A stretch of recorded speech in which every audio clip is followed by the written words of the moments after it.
Okay, now we're live. Hey everyone. Hey everyone. Yeah, a little false start there, but we're good. All right. So, welcome to another episode of Tuesdays with Story. As you can all see, there's a difference here. There's some changes here. Yes, your shirt is green, for instance. Yes, but I'm Daniel Parker, and I am the writer creator on Angels Awakening, as well as the upcoming book Guardian Angel. As you can see, I'm in my new house, so I'm very happy to be in my new home and here in the Sunshine State. Uh, and Congratulations. Yeah. So look who joined me in person, live and in color. Yep, no more 2D anime avatars for me, though. The way my glasses are catching the light of my screen, I do kind of look like an anime villain. Yes. Also, my webcam is somehow interpreting an entirely ordinary lamp as a pulsating vortex. Do not be alarmed. Yes. Yeah, I finally got myself a webcam. Yeah. And I'm a DB Fastbinder, also known as Darth Bobcat, author of the Confessions of the MAGPIE series. The digital edition of Book 3 comes out next Monday Ooh, and is available for pre-order now. very cool. Very cool. Yeah, and the link to Magpie Wizard 1 is in the description below. But you can follow the links and you can get the other two books. And since Bobcat is on camera, I want to see his reaction to this live and in person. Please, no! Buy my book! Buy my book! Buy my book!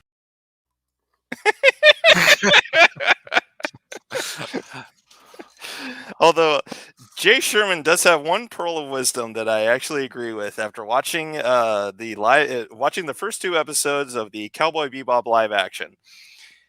If it's a remake of a classic, watch the classic. If it used to be a TV show, don't go. Go. Exactly. Yeah, it's kind of sad that that rant is even more applicable now than it was in the mid '90s. Yes. Yes. Very. Yes. It was a bit of foreshadowing there. But yeah. So today's show we're going to be talking about the something that's kind of on our minds, well, at least on Bobcat's mind, with story ideas and how to be able to know whether or not you're actually like inspired by a certain story, or if you're just poaching it for and it can be kind of tricky sometimes, but I think once we start getting talking through it hopefully will be a little clearer. Yep. So let's get started by talking a little bit about what inspired this. So on Saturdays, I tend to have a movie and anime night with my friends, and one person couldn't make it who's usually there. So we didn't really have anything on the agenda. So there was a show that one of my favorite Japanese bands, Bandmade, they are a heavy metal band who dress up like maids, uh, had done the theme song for, and I had seen a trailer for it ages ago. And I'm going to go ahead and share my screen here.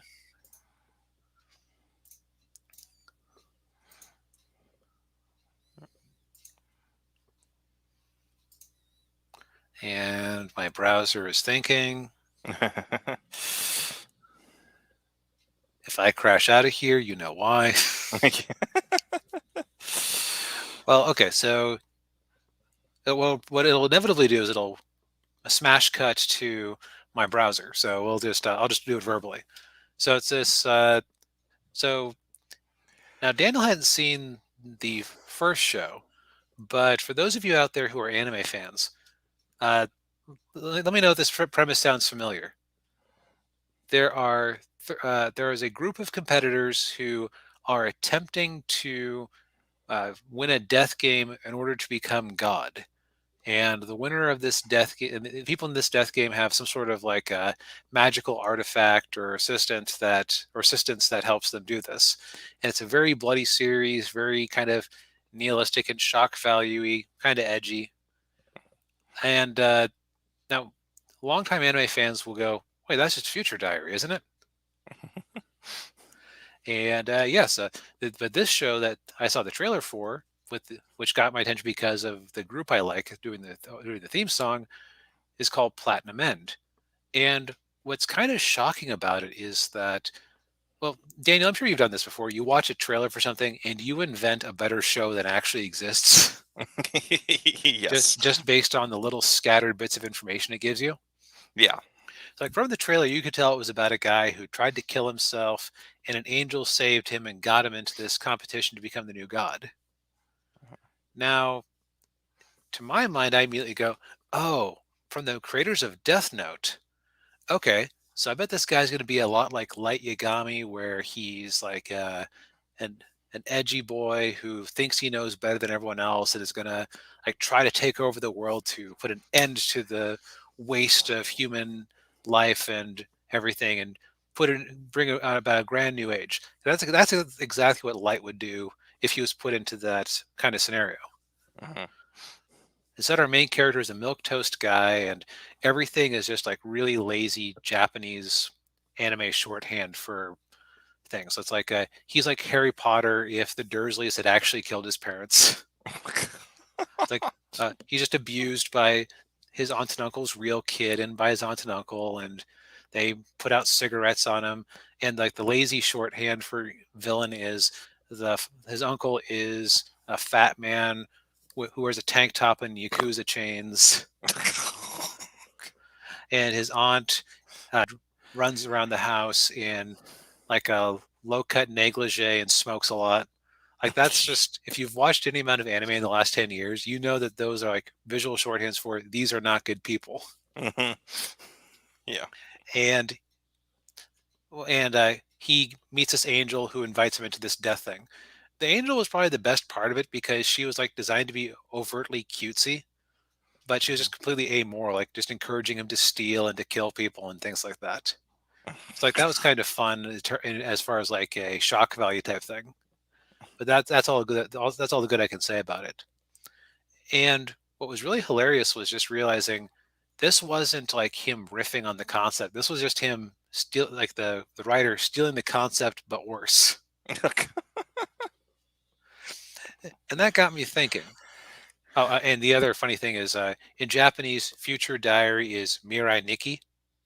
The main character's name is Mirai.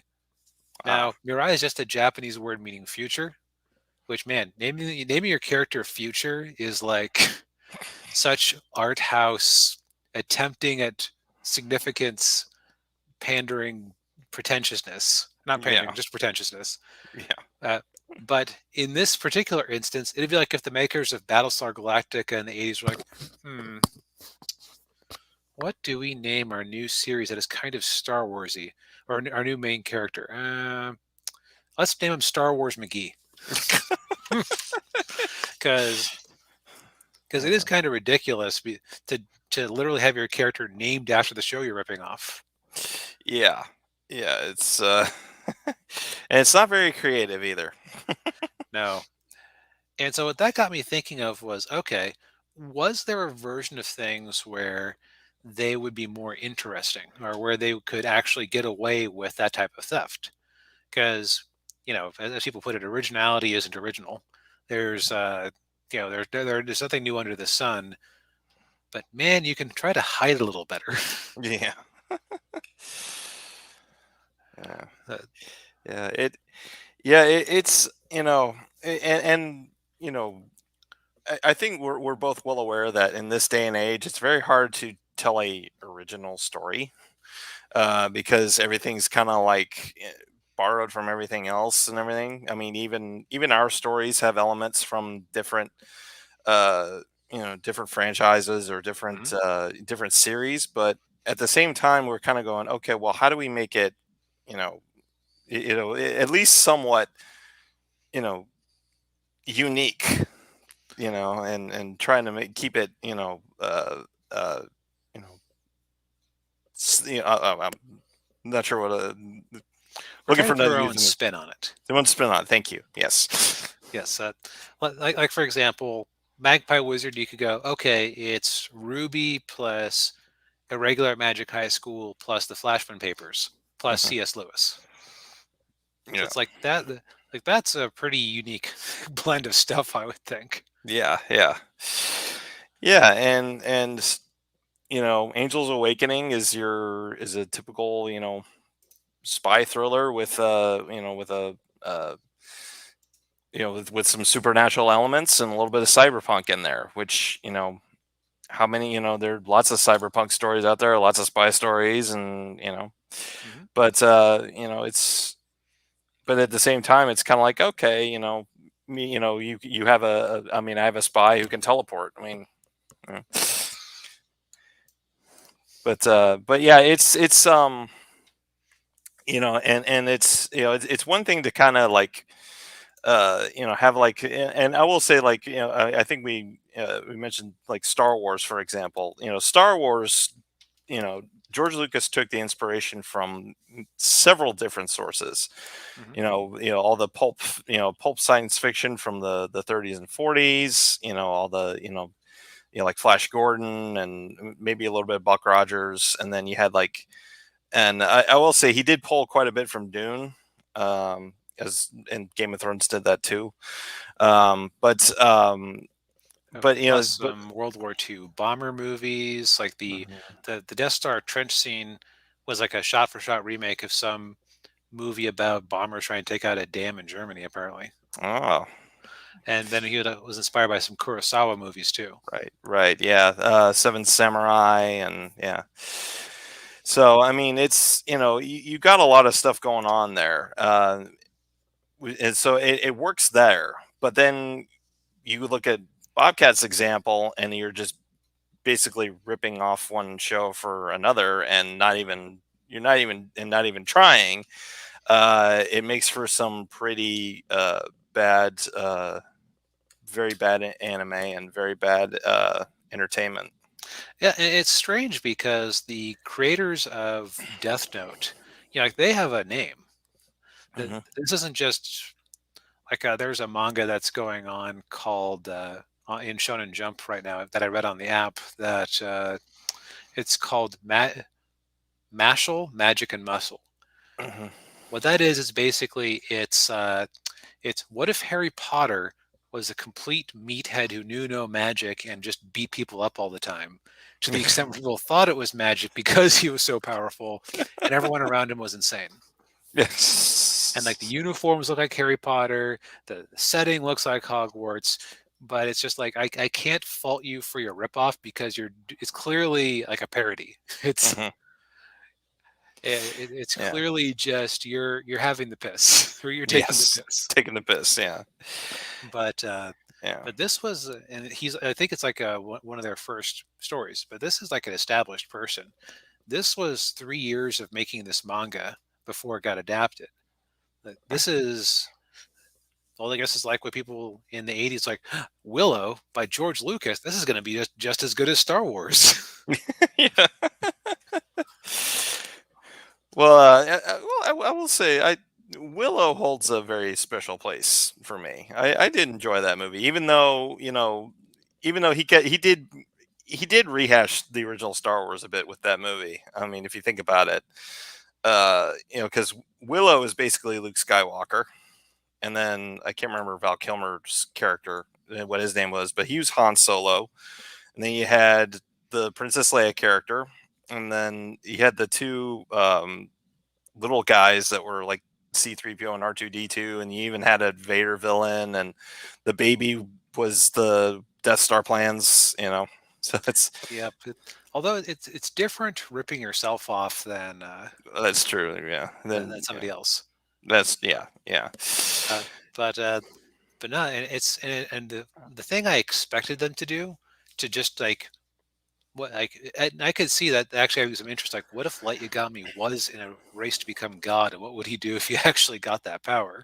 Ooh, Yeah, yeah, because like he was dangerous enough just with a little notebook that he could kill anybody with. right. And Yeah. there was a lot of back and forth. But if when I looked into it, it's like everyone was just like, yeah. And for some reason, they all have Power Ranger suits, and they just fight each other with these magic arrows. It's kind of strange. Yeah. It's, I'm suddenly remembering JonTron, when he was watching the Star Wars Holiday Special, and he's like, I can't do it. I can't watch any more of this. I have intentionally stayed away from that forever. Yeah. Like, not Oh, even yeah, with the yeah. riff tracks. I should say I watched the Boba Fett animated bit, but it's like, you know what? I don't hate myself enough to watch what I've heard of from the Star Wars Holiday Special. It's just Yeah, yeah. I mean, I've seen clips of it, and I'm like, okay, I'm not gonna watch this all the way through. no. Yeah. They'll bring it to Disney Plus, you lazy dicks. That'll sell some subscriptions. Oh yeah, yeah. God, jeez. Although it wouldn't surprise me if George intentionally in the selling papers actually had a contractual stipulation: you are not allowed to ever put out any official edition of the Star Wars Holiday Special while I draw breath. Yes. Although the Boba Fett animated part is on the Blu-ray edition, the collector's edition. Of there's a collector's edition of Star Wars Holiday Special. No, no, the first 6 movies. Oh yes, okay. Yeah, yeah. Yeah, that bit was pretty good. It was done by Nelvana. They were a Canadian studio in the 70s and 80s. They did good stuff. Although Han Solo looked really weird in there. His face was like Yeah, that was looked like that he looked like an Easter Island, head. American cartoons in the 70s that were at all pointed at adults were kind of interesting. Yeah, Uh, yeah, like Fritz But the cat. yeah, now Yeah. going back to kind of like the rip-off topic, and you can say that the Star Wars Holiday Special is many things, but original is certainly one of them. Mhm. but Yes. uh, but it's like if I was, and the funny thing is, and I've mentioned this before, where sometimes I get an idea where it's like, man, this show really dropped the ball. Hey, I could do my own take on it. Then I went, oh wait, that's right. The superior take is already there. It's called Future Diaries. Yeah. And it's not like you couldn't have. It's not like people are forever forbidden from making their own take on the whole idea of a fight to become God. You just gotta cover your tracks a little bit better. Yeah, yeah. You can't be too obvious with it. It's kind of like I'll give. I've used this as an example before, but and it's again with anime. But you had the Asterisk War and Chivalry of a Failed Knight. Like Oh yeah, you watch both of those shows, and it's like, okay, yeah, they're basically the same yeah. show, man. And it's really hilarious because they were both independent light novels that were, and the two animes launched on the same day on different networks. Yeah. It's just the difference is that Chivalry of a Failed Knight is at least a decent watch, where Asterisk War is so tropey and generic that it was one of my. It's like when I was trying to figure out some of the characters in Magpie Wizard, like, okay, what tropes would they correspond to? I ended up using Asterisk War as like, okay, what's the most brain dead edition of some of these characters you can have? What am I responding to? Yeah, yeah. Yeah, and so, but that of course that might be an example of just like whatever you call it, just a very strange coincidence, or maybe the creators of the two series were like, hey, I got this show. Yeah, I got this show. Well, let's just do both at the same time. Uh, yeah, I don't know what the and now here's the thing is that both of them, and I've mentioned this before, back before isekai took over, there was this whole subgenre of what if Harry Potter, but it's a military academy and there's a harem. Mhm. Like I can think of at least 6 series I've attempted to watch. I've seen very few of them to completion because they're usually not very good. That basically fit that strategy, and it's like they're all just different takes on it. Just those two are like some of the more straightforward takes you can do. Mhm. Like just like some series are curveballs. They're just both right. Fastballs right down the middle. Yeah, yeah. If you want a Yeah. really weird coincidence, did you know that there are two comics called Dennis the Menace that one launched in the US, one launched in the UK on the exact same day in the 50s? Wow. they're very different, but it's still just like that name just happens to be there. Yeah, and you also have wow, that is all coincidence, especially back then when communication between the two continents was not very good. And but You also had Heathcliff and Garfield. Yeah, they came out around the same time, right? I think Heathcliff was before Garfield. Yeah, it came out a little earlier. Yeah. Of course, the difference there is like when Heathcliff talks, everybody can understand him. When Garfield talks, nobody can understand him. Or it's sometimes questionable if John is actually responding to his thought balloons. Yeah. Yeah, Because yeah, like there's one of the cartoons where he was he's like, Garfield, what happened? What happened to my record? And Garfield's like, I scratched it. And he's like, what? And what happened to my lasagna? I ate it. It's like, Garfield, why do you have to scratch and eat everything? when it's yeah, of course that's one of those series where it doesn't always follow its own rules. That's true. Yeah. But it's kind of interesting where I kind of feel like how to put this. It's weird that we're in an era where Platinum End is at least a distinct IP, whereas like a lot of stuff anymore is just a remake, Hmm. and they're almost never better remakes, Yeah. which is funny to me because, and somebody once pointed this out. If they have to remake a movie, why not remake a bad movie? Yeah, and then make it better. And of course, the reason is that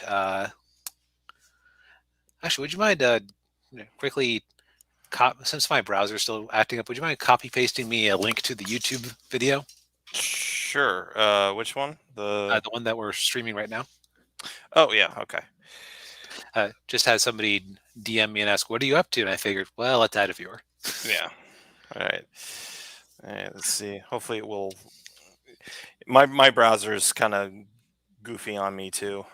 Okay, if it Yeah, it's kind of okay. Here we go. well, but so anyways, now the problem is, of course, the reason that you make the or remake the popular thing is because somebody's going to go, "Oh, Star Wars! I remember Star Wars. I know what a Star Wars is." Hmm.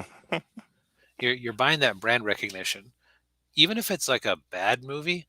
It immediately has a better chance of financial success just because somebody recognizes it. Right. And I think that's why a lot of these studios are doing all these reboots and remakes is because it's a built-in audience and it's a quick cash grab, which I think some people are actually catching on to. Yeah, what's kind of interesting is that Oh, I put it yeah. in the I put it in the YouTube comment. Oops. Hey kids, do you want to watch the video you're currently watching? Watching. Yeah. Ah, damn it. But the and the fun thing about it, or the funny thing about the whole thing, is that distracted myself there. That's all right. Reconfiguring, recatching my thoughts. But like Platinum End, distinct intellectual property. Sure, it's a pretty blatant copy, but much the same way that Astro Score and Chivalry of a Failed Knight are basically the same series. They're distinct enough. Mm-hmm. Like I don't see the creator of Future Diaries going after the makers of Death Note in a plagiarism lawsuit just because it is different enough. Mm-hmm. Yeah. But on the flip side, that's like more originality than you're sometimes seeing, because it's like there in the last 10 years we've had a new Sailor Moon, we've had a new Dragon Ball series, although that is a continuation, not a remake. We've continued to have Digimon and Pokemon, and it's weird to realize that a lot of the stuff we grew up with has not grown up with us or has not moved on. Yeah. which has its ups and downs. hmm Yeah, and I kind of noticed that with like Ninja Turtles, for example. Like a lot of kids and growing up in the '90s, I watched Ninja Turtles, Mhm. had all the toys and everything, and then they keep rebooting and bringing that back and making new toys, and it's like, okay, this whole franchise is completely passed me by. Yeah, it's and what's interesting about Ninja Turtles, at least, is that every time they do a new take on it, it's at least distinctive. hmm They don't do the same thing twice. Yeah, they'll they might change the some of the characters' personalities up a little bit. I know like April O'Neil, for example, like the original show she was a reporter, and then I think in another show she was a scientist, which I think in the comic book she was a scientist originally. Yeah, that 2000s Ninja Turtle show was the at least one of the original comic book creators getting to make a cartoon more in line with their original comic. I believe it was Kevin Eastman. Okay. Yeah, and then There was a CGI one. CGI one. Yeah, and April was like 14. Yeah, because it was a Nickelodeon show, and you got to appeal to those kids where they're at. Yeah, yeah. But it's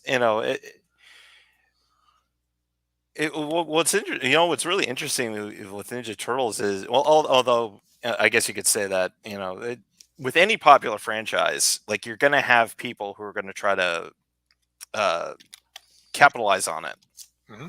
and have their own stuff. So like Bobcat, you mentioned Battlestar Galactica, for example.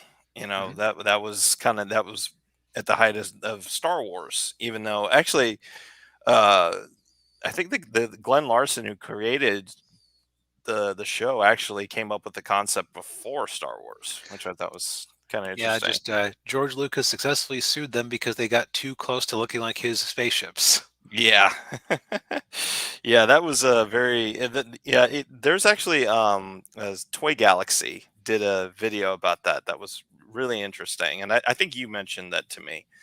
Um, and yeah, they detailed that whole lawsuit thing, which was just like, That's actually the one Toy Galaxy video I haven't seen. I just discovered the oh, you did? channel recently. Oh, okay, I might have yeah, to look yeah, into that then. yeah. You give that a watch. It's really interesting. Another Um, classic example of a lawsuit when things were too similar was Captain Marvel, by which I mean Shazam and Superman, uh, where I think it was Wiz Comics was outselling Action Comics, so they took him to court and, hey, this is basically just Orange Superman. And even though there's a level where it's like, yeah, like they're legally distinct, but the judge said, "Yep, you're right." mm. Yeah, and it's and it's easy to do, and the other and actually this is another example is in music. It's very Mhm. easy to do. Especially because any more popular music is mostly being written by a small collection of people who are kind of approved. And as I recall, there have been lawsuits where singers sue each other, and it turns out that the two songs in question were both written by the same guy, Yeah, and he just was feeling lazy that day. yeah, yeah. It's but I mean, it's I get. I think what we're trying to get at is it's not necessarily bad if you've got something that is similar to something else. Um, but you kind of have to be careful about like it being too blatantly a ripoff. Because once it gets to be a blatant ripoff, then not only are you gonna get people yelling at you, but you might get into some legal trouble. Right? Like, oh, for some reason, Street Sharks is popping into my head because we were talking about Ninja Turtles a bit ago. Yeah, early, like once the Ninja Turtles hit, you suddenly had this huge explosion of violent animal cartoons. Yeah. Uh, Cowboys from Moo Mesa, Biker Mice from Mars, um, Street Sharks, which that's probably the closest to the Ninja Turtle concept, Hmm. since they were mutants who lived underground, and but I guess they got away with it. Yeah. Star Wars comes out, you have this huge slew of awful 80s things like what was that one that they did on Mystery Science 3000? You know, beef hard cheese. Oh, Space Mutiny. Space Mutiny. Okay. Like Space Mutiny does not exist without Star Wars. Yeah. What was the Star Crash? Oh God, I think I think that was the one with David Hasselhoff. that sounds right, though I cannot confirm. Yeah, yeah, there were a lot of that stuff. Of course, then but then you look through it, and then you also had some that were actually really good. I mean, you had um, like the Last Starfighter in the mid '80s, which I know like when it came out, it was a flop, but it's Mhm. kind of got a bit of a cult following to it. And if you go back and you watch it, I love that movie. yeah, it's. I mean, I watched it when I was a kid and I enjoyed it immensely. And it's the effects might look a little dated today, but I mean, it's still a fun movie. They looked really nice when I was 6 on my grandparents' cathode ray TV. So that's well, we'll take that for what it's worth. Yeah. Now, to kind of actually, The Last Starfighter is a good example of. Now, apparently, they were writing it before Star Wars. Apparently, that was the Toy Galaxy video I did catch, Mm, or at least they were like he was like thinking of these ideas like it. It is very Star Warsy in that you have a guy who becomes a space pilot living in a small town, forced to delay his schooling to work for his parents' business, who an elderly figure comes in and gives him his chance at adventure. And then he goes to fight an evil space empire. Like, if yeah. you put it in those terms, okay, you've described Star Wars and The Last Starfighter, Mhm, but the actual details are extremely different. yeah. Like, you've got things like the duplicate android that they made of him uh, to take his place on Earth while he was doing his stuff. Right. You've got just the fact that it's set on Earth instead of being a long time ago in a galaxy far, far away. You've got um, you've got him actually having a girlfriend that he has to balance. Mhm, You've got the whole video game angle. It's like you could like yeah, if you can dumb down anything to the exact same plot, but a lot of it's in the execution. right. Yeah, and and I think that's kind of what we're saying is just you know how you how you execute the story, and have make the setup more tailored to to make it more unique, and obviously tailored to fit the story, fit a story you want to tell. That's kind of has a similar, something along the same lines as something else, and you know, but wholly, but enough differences that people will kind of go, okay, this is good. I Uh, can get behind this. Right. This is Batman in the Old West. That's cool. Hmm. That's there's actually a crowdfunder up right now called Wraith of God. That's basically what if Batman in the Old West fighting werewolves, Yeah. which I decided to back because partially because the creator had been canceled for going on the wrong streams, and I don't like that, but Mm, also because you know what, that's a cool concept and he's a good artist. So let's see what he can do. yeah. Yeah, and I would say, and as somebody who does that for a living, I wholly support people going out and supporting independent independent artists and Uh, independent creators. I too, as an unbiased person, support supporting independent creators. Absolutely no skin in that game whatsoever by Yeah, Mantle Whisperer. yeah, yeah. Uh, Also, we're about the halfway point. If you're watching along and you haven't yet, go ahead and give it a like and a subscribe. Yes. Every bit of that helps. Helps with the algorithm, and Sweet algorithm juice. Yes, yes. Thank you, YouTube. Although YouTube got rid of the dislike button, so Well, it's still there. It sounds like it's going to be a long rollout. okay.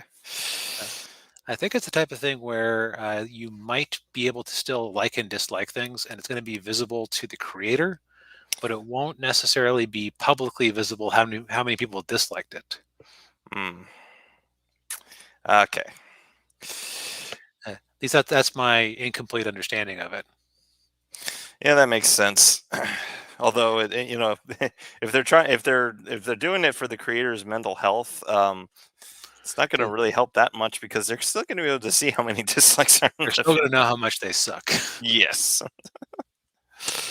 Oh, But yeah. So I mean, I'm trying to think of an example that's where you had something and then it was just like a absolute blatant rip off of something else, and it was like like, and I'm not necessarily talking about like a parody, mhm. or a satire or spoof, but like it's like, oh, those two things are almost exactly identical to each other. Yeah. So I actually have two examples, courtesy of our boy Razorfist, Okay. who may be reaching occasionally, but he makes a decent case for both. Mm, Um, he has an hour long video that uh, basically goes into how the Witcher series is a ripoff of Michael Moorcock's, which is a very unfortunate name, but Michael Moorcock's Elric of Melbourne, mm. which he apparently made because Amazon had been considering an Elric series, and they canceled it because it said, it'll be too similar to the Witcher show on Netflix. Which, since he's a big fan of the Elric stuff, he's like, now wait just a minute here, and he was able to like just point out, hey, you've same appearance in the description of the book, same philosophical elements of order versus chaos, similar nicknames in the book, just similar characters, similar plot structure. There's Yeah. some differences, but if you were to read them both, you'd go, "Hey, wait a minute." Wait a second. Now, mind you, listening. What's funny is that when somebody proves their point. Well, you're absolutely right, and I hate them both. Yeah. But The Witcher sounds like it would be more my speed reading it, Yeah. because Michael Moorcock, oof, that's a lot of turgid purple prose there. Yeah. Oh Uh, man. the other example is that the Batman's origin was actually very much a blatant Shadow ripoff, Mm. including some traced images from some of the pulp magazines in the first issue. Ooh. I don't, I don't know how they got there. Now, clearly, Batman won that particular cultural war in the long run. Yeah. Yeah. So sometimes you can get by. Yeah. Sometimes it works, sometimes it doesn't. Um, I just thought of something and then I forgot it. Yeah. Well, like let's take Batman versus the Shadow for a second there, Okay. because I'm more directly familiar with those. Like, again, I can't muster any enthusiasm for defending Elric and Melbourne because it just sounds like, this is such pretentious purple prose stuff. We get it, you're edgy. Yeah. Yeah, multiverse, whatever. But, sidebar: am I the only one who's like tired of the multiverse in fiction? No, Yeah, I'm tired of it too. Yeah. it's like in comics, it makes enough sense because you have these super long periods of time that you can call different multiverses just to make things make sense. Hmm. But in movies and TV, you just don't need it. Yeah.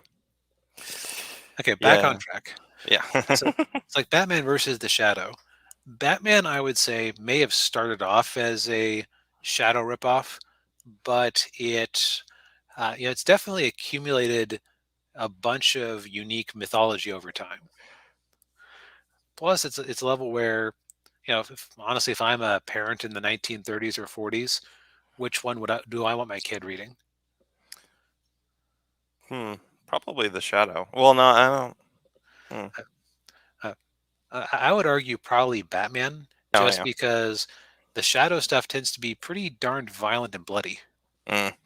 Like the Batman had guns initially, and he may have gotten rid of them either due to the censorship, or arguably due to not wanting to seem too much like the Shadow, but just him having to use his utility belt and his other his brains more kind of makes him more interesting than the Shadow, who tended to go in guns blazing every time.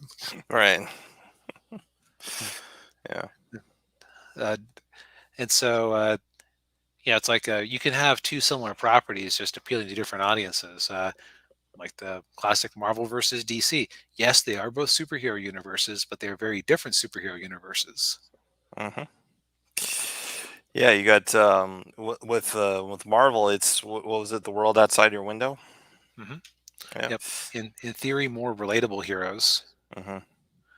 Uh, DC, it was always like aspirational heroes. Like, oh man, I wish I could be as cool as Superman, and as firm and moral. Yeah. Yeah. Whereas Marvel, you had something like Spider-Man, where kids could kind of relate to him. Yep. Oh man, I just can't get the girl, and we're short on money this month. Hmm. Though I don't know too many people who could probably relate to Tony Stark.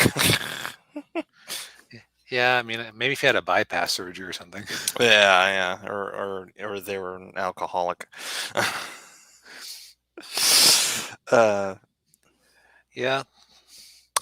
but so okay, so I had another example. So you had uh, when you start talking about fantasy.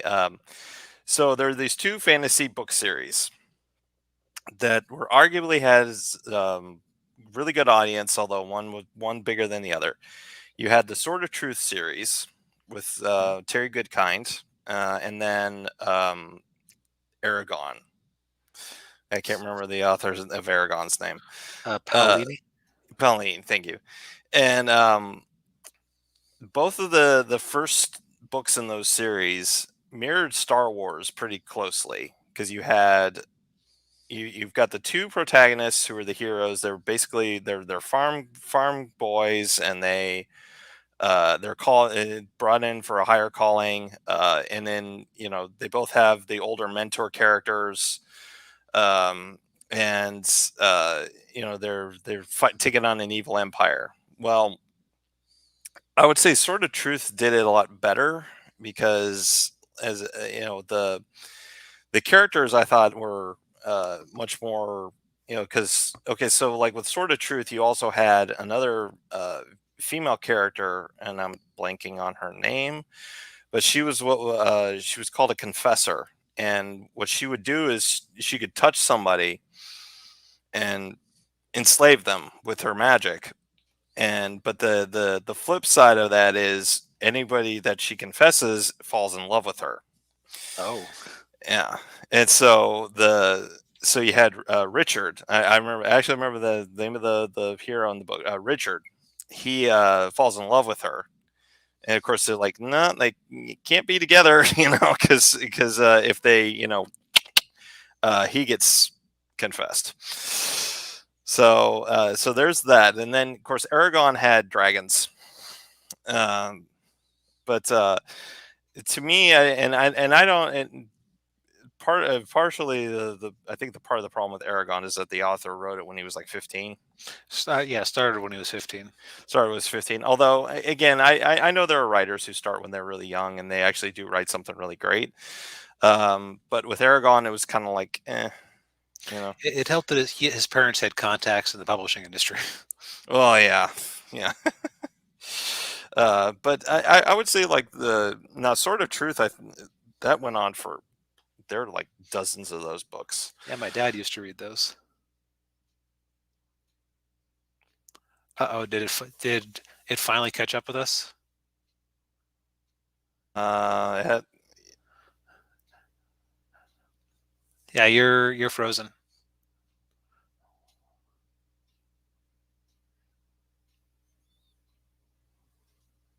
I can see me moving. Can you see me moving?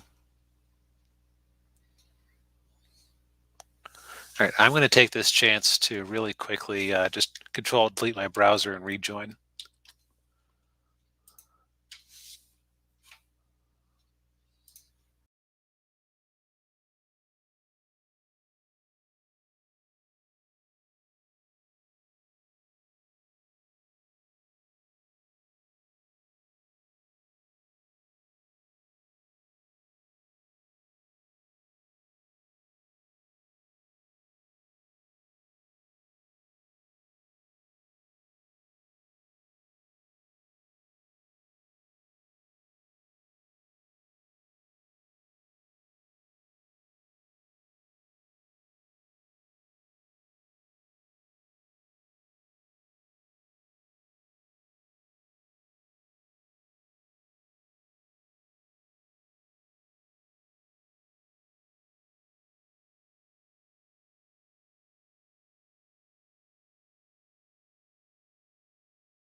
All right, I see you trying to join.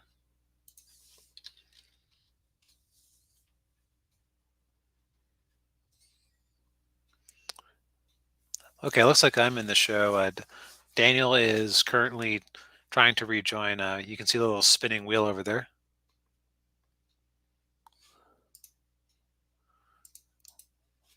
While we wait for that, does anybody have any thoughts or questions at this point?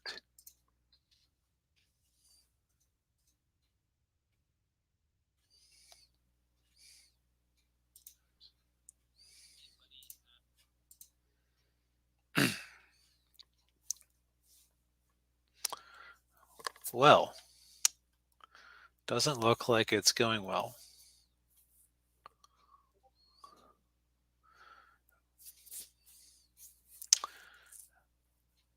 Well, folks, we may have to call it early if it keeps not letting him in.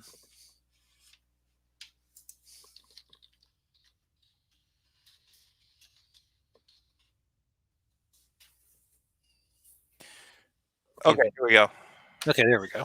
All right. And now you're frozen again.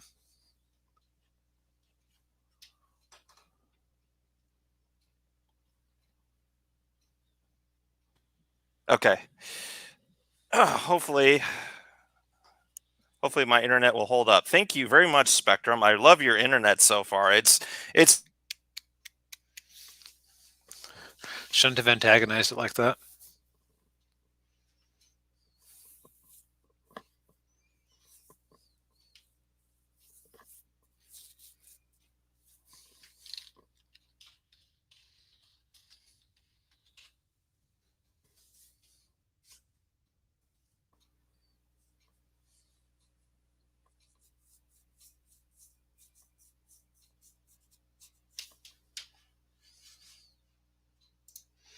All right, we'll see if me removing my webcam helps the stream at all. okay. I turned off my camera on purpose just to see if that was, and you froze again. Call an early show. So Yep, technical difficulties. Sorry about that. I think we got our point across. all right.